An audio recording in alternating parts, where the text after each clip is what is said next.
Right, so we have this 2007 Land Rover Freelander. This is the 2.2 in for a battery light on.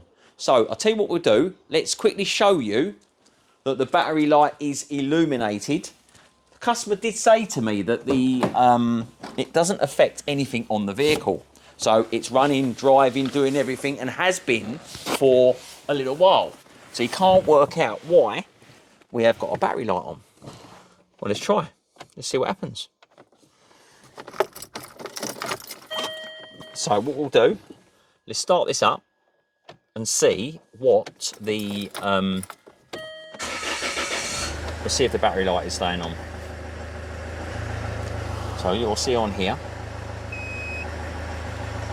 that at the moment it's showing absolutely fine.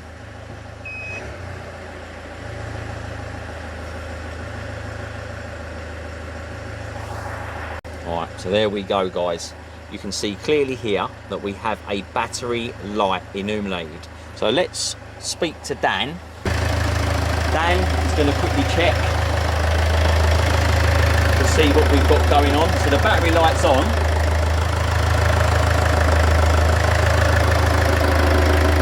So we are charging at 13.6 volts. Everything is on as well, so you can see that the vehicle is charging. So Dan, let me turn that off, 1 second. Now it's charging, sort of, not exactly right. So we've plugged the diagnostic in, the Autel. And in engine, we have a permanent fault for generator control circuit performance range. Now, that is a LIN Bus wire, which goes from the alternator to the engine ECU. And the engine ECU will put the data down to the alternator for the charge rate. So if it demands more, it puts more voltage out. So we know there's a problem between the alternator and the engine ECU. So there's a few little tests we can do first. Number one, I think I'm going to pull off the plug at the alternator and just put a multimeter in there for now, just to see if there's any voltage. If there's some voltage, then we can scope it. If there's absolutely nothing, there's no point scoping it because it's nothing. And then we're looking at testing the continuity between the alternator and the engine ECU first of all. And then depending on what we find there is the next step we're going to do. So let's get cracking with that. So it's quite loud in here, but I've managed to get the plug off the alternator, which is quite difficult. And I've currently got my multimeters plugged into the LIN wire on the alternator, and this is what it shows. A big fat 0. So we clearly have a wiring fault. So we'll do some more tests to find where that is. So I've got the wipers off. Yeah. Taken out a few clips across the front here, and I think we're now ready to pull this out. So a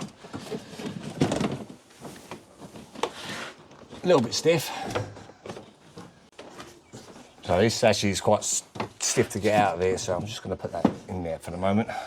And this is where the engine ECU is. We've got 3 plugs on there. I know it's, I've checked the wiring diagram already, and I know it's the second plug, C5, I think it was. So we're going to take that off. Okay, so get in there. I've got my multimeter set to continuity and resistance at the moment. So I'm going to go in here. Now, I haven't got good eyes anymore, but I've already had a quick look, and it goes 1, 2, 3, 4, and then A, B, C along there. I know it's 1, 2, 3, 4, 5. There's H, A, B, C, D, E, but let's put them in there. Look at that. Completely open circuit. Right, so then we potentially have got an issue from the ECU output down to the plug. We certainly do. Where is it though? Let's find out. So Dan, I think I found the problem. You found it already? I found it already. That easy? Easy. Easy when you know how, isn't it? I gave it a little bit of a pull. Yeah. And that's what I found. Ah. So that's the plug that goes into the alternator, and that's the LIN Bus wire. Let's have a look at that, guys. Can you see? Look at that. The corrosion on the end of there, look. So we know, categorically, that's green as anything. Well, now the hard bit, Dan. Yeah, unfortunately, I've got to take out a lot of stuff to be able to get to the loom. I mean, I could run it all the way back, but not a massive fan of that. I'd like to get in there and fix it down at the point it broke. So does that mean we're stripping? We are stripping. All right, let's get stripping.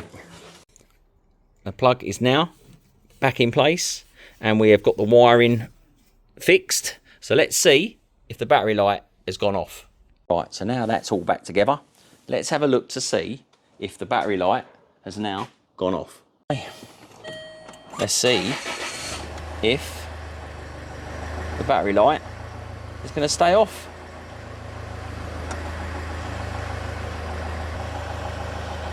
Well, there we go, guys. The battery light has stayed off. Well, that's another one fixed. Right, so we'll have a quick look at where we're charging now. That wire's been repaired. Look at that, guys. Absolutely spot on. And that's with the lights on and everything, Dan. So it has brought that up slightly. And another one fixed. That is another one done. So from the pair of us, we just want to say a special thank you to everybody who has been liking and subscribing our videos. Well, we've got to meet some amazing people over the weekend, and there is definitely going to be some collaborations moving forwards. Dan and I have also got to go up and sort the ABS out on Tim's Clio. So Dan will get an opportunity to meet the main man himself, and yeah, we'll see what vehicle we have just bought, which should be dropping later today or maybe even tomorrow. So we might keep you going a bit longer. So from Dan and I, we'll see you on the next one.